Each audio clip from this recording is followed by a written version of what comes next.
একটা সময় ছিল যখন আমরা ছোট ছিলাম, তখন এই আমাদের একান্নবর্তী পরিবারে বাবা, জ্যাঠা, কাকা, কাকিমা সবাই একসাথে আমরা বাস করতাম। কিন্তু আমাদের রান্নাটা আলাদা আলাদাই হতো। আলাদা রান্না হলেও দুপুরবেলা প্রত্যেকের ঘর থেকে নানা রকম রান্না আমাদের ঘরে আসতো, আমাদের ঘর থেকে যেত, এভাবেই চলতে থাকতো। এর ফলে কী হতো, একসাথে খেতে আমরা যখন দুপুরবেলা যখন খেতে বসতাম তখন নানা রকম আইটেম দিয়ে খাওয়া হতো। দু একটা রান্নাও যদি মা করতো, তবু পাশের কাকিমা, জেঠিমা সবার ঘরের রান্না দিয়েই আমাদের অনেকগুলি আইটেম হয়ে যেত। এইভাবে অনেক দিনগুলো চলে গেল।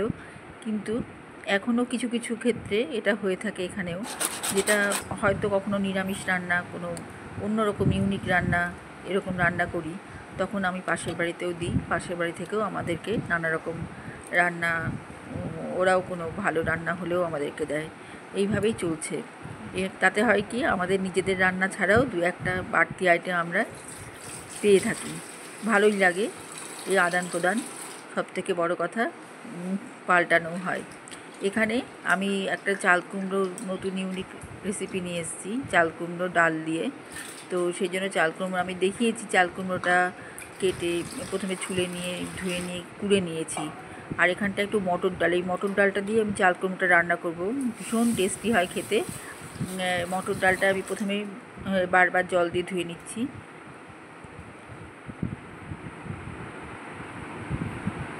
এইভাবে বারবার জল দিয়ে মটর ডালটা ধুয়ে নিতে হবে। ধুয়ে তারপরে মটর ডালটা এমন করে সেদ্ধ করতে হবে যাতে সফট হয় কিন্তু গলে না যায়। তারপরে ডালের জলটা কিন্তু আমি ঝরিয়ে নিব, নিয়ে ছেঁকে তারপরে ওই আধ সেদ্ধ ডালটা এই গরম তেলে দিয়ে ভেজে নিব।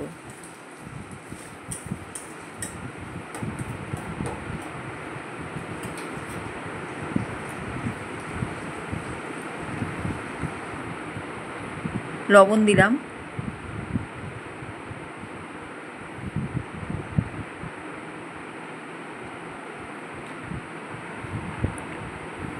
হলুদ,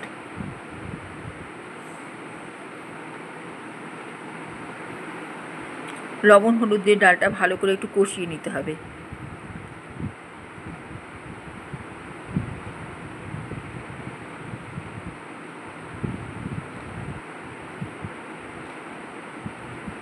কাঁচা লঙ্কা,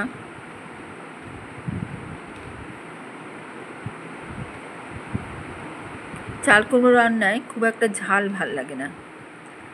এখানে আমি বেশ কিছুটা 3-4টে জোয়ান পাতা দিলাম। এই জোয়ান পাতার যে গন্ধ, এই ফ্লেভারটা এত ভালো লাগে আমার, যে কোনো এই ধরনের রান্নায়, নিরামিষ রান্নায় খুব ভালো যায়। তো নিয়ে এখানে জোয়ান পাতা যাদের থাকবে না, জোয়ান পাতা আমারও বাড়িতে নেই, মানে আমার গাছ নেই, পাশের বাড়ি থেকে দিয়েছিল বলে সেই পাতাই ব্যবহার করছি। এখানে আমি চালের গুঁড়ো দিলাম, আর যেটা যে জোয়ান পাতা না থাকলে সেখানে কারি পাতা ব্যবহার করলেও হবে। মোট কথা একটা ফ্লেভারের দরকার আমার। এখানে ডালটা কষিয়ে নিচ্ছি।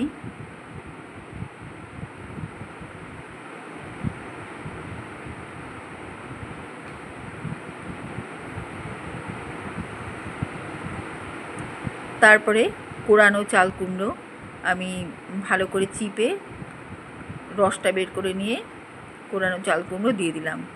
এই রসটা আমি দেব না, না দিলে দুটো কারণে, একটা হচ্ছে খুব তাড়াতাড়ি রসটা না থাকলে খুব তাড়াতাড়ি রান্নাটা হয়ে যাবে। যদি দেখি যে ডালের যা ডাল আর চাল কুমড়োর মধ্যে একটু চাল কুমড়োর রসের দরকার, জুসটার দরকার আছে, তবেই আমি একটু জুস এখানে মিশিয়ে দেবো। কেননা এই দুটো একসাথে একটা মজবে, যখন মজারও একটা ব্যাপার আছে এখানটায়, ওই জন্য একটু আমি চাল কুমড়োর জুস একটু মিশিয়ে দিলাম। এতে হবে কি, জিনিসটা সফট হবে, গলে যাবে, এর সাথে ডাল আর চাল কুমড়ো একসাথে মিশে গলে যাবে। এই জন্য আমি চাল কুমড়োর জুসটা এখানে দিলাম একটু। সব একসাথে মিশিয়ে নিচ্ছি। এই রান্নাটা রুটি দিয়ে খেতে দারুণ লাগে, ভাত দিয়ে, ডালের সাথে ভাত দিয়ে খেতেও খুব ভালো লাগে।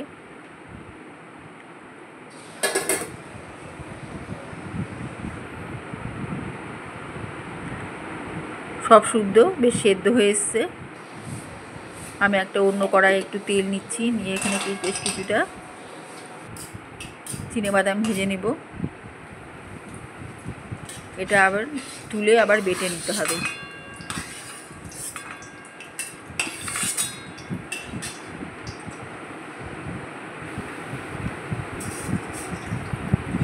এবার আমার ঘিয়ের শিশিতে ঘি প্রায় শেষ হয়ে গিয়েছে।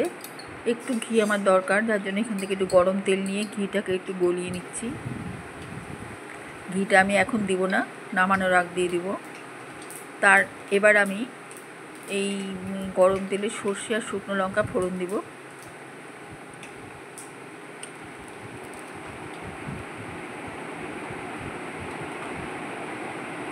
এখানে জিরে গুঁড়ো, হলুদ, লবণ, লঙ্কা গুঁড়ো সবই খুন্তির উপরে দিয়ে দেব।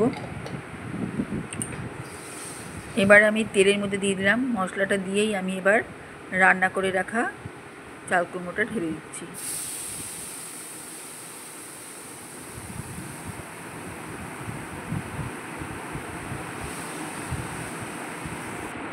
এবার পুরো ফোড়নটা মিশিয়ে নিচ্ছি এর সাথে, চাল কুমড়োর সাথে। এবারে আমি একটু চিনি দিয়ে দিলাম।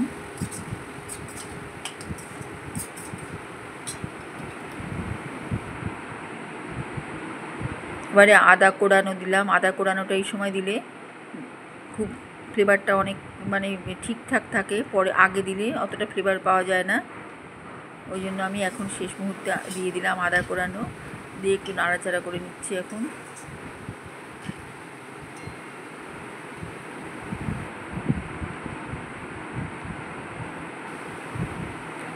যেটুকু অবশিষ্ট জোয়ান পাতা ছিল এর মধ্যে দিয়ে দিলাম, তা না হলে কারি পাতাও দেওয়া যেত এই সময়।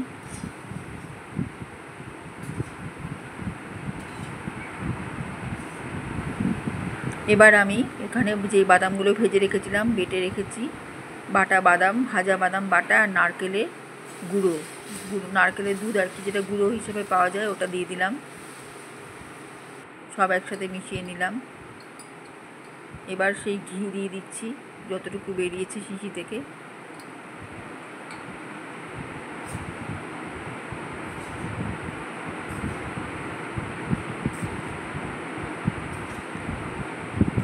এখানে রান্নাটা শেষ।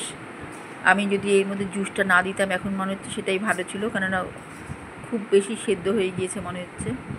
তবে খেতে হেভি হয়েছে, তবে আর একটু সেদ্ধ কম হলে ভালো লাগতো।